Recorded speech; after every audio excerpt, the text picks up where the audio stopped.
നമ്മൾ യൂസ് ചെയ്യുന്ന ഗൂഗിളിലുള്ള കുറച്ച് ഇൻട്രസ്റ്റിംഗ് സെർച്ച് ട്രിക്സ് നോക്കിയാലോ. ആദ്യം തന്നെ ഗൂഗിളിൽ ഇമോജി കിച്ചൺ എന്ന് ടൈപ്പ് ചെയ്തിട്ട് ഗെറ്റ് കുക്കിംഗ് കൊടുക്കുക. അപ്പോൾ ഇങ്ങനെ ഒരുപാട് ഇമോജീസ് കമ്പൈൻ ചെയ്ത് നമുക്കൊരു യുണീക്കായിട്ടുള്ള ഇമോജി ക്രിയേറ്റ് ചെയ്യാൻ പറ്റും. അതിൽ റാൻഡമൈസ് എന്നുള്ള ഓപ്ഷൻ കൊടുത്തു കഴിഞ്ഞാൽ അവർക്ക് ഇഷ്ടപ്പെട്ട ഒരുപാട് ഇമോജീസ് കമ്പൈൻ ചെയ്യുന്നതാണ്. നമ്മൾ ക്രിയേറ്റ് ചെയ്ത് ഇങ്ങനത്തെ ഇമോജി നമ്മൾ കോപ്പി ചെയ്ത് കഴിഞ്ഞാൽ നമുക്കത് വാട്സപ്പിലോ ഇൻസ്റ്റാഗ്രാമിലോ എവിടെ വേണമെങ്കിലും ഷെയർ ആൻഡ് സെൻഡ് ചെയ്യാൻ പറ്റും.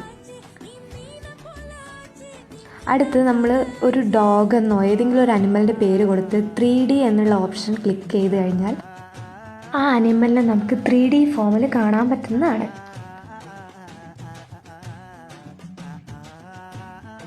നമ്മൾ എവിടെയാണോ ഇരിക്കുന്നത് ആ സ്പേസിലേക്ക് ഈ 3D ഫോമിനെ കൊണ്ടുവരണമെന്നുണ്ടെങ്കിൽ ഒരു അനിമലിനെ സെലക്ട് ചെയ്തിട്ട് അതിൻ്റെ താഴെ കൊടുത്തിട്ട് വ്യൂ ഇൻ യുവർ സ്പേസ് എന്ന ഓപ്ഷൻ സെലക്ട് ചെയ്താൽ നമ്മൾ ഇരിക്കുന്ന സ്ഥലത്തേക്ക് അതിൻ്റെ 3D ഫോം കൊണ്ടുവരാം.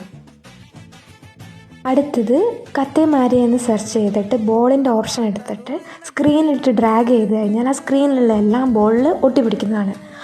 അടുത്തത് സോളാർ എക്ലിപ്സ് എന്ന് സെർച്ച് ചെയ്ത് കഴിഞ്ഞാൽ നമ്മുടെ സ്ക്രീനിൽ നമുക്ക് സോളാർ എക്ലിപ്സിനെ കാണാൻ കഴിയും. നമ്മൾ ആസ്ക്യൂ എന്ന് ടൈപ്പ് ചെയ്ത് താഴേക്ക് ഡ്രാഗ് ചെയ്യും തോറും സ്ക്രീന് ചരിയുന്നതായിട്ട് ഫീൽ ചെയ്യും. അപ്പോൾ അത്രയേ ഉള്ളൂ. അറിയാത്തവർക്കായി ഷെയർ ചെയ്യൂ.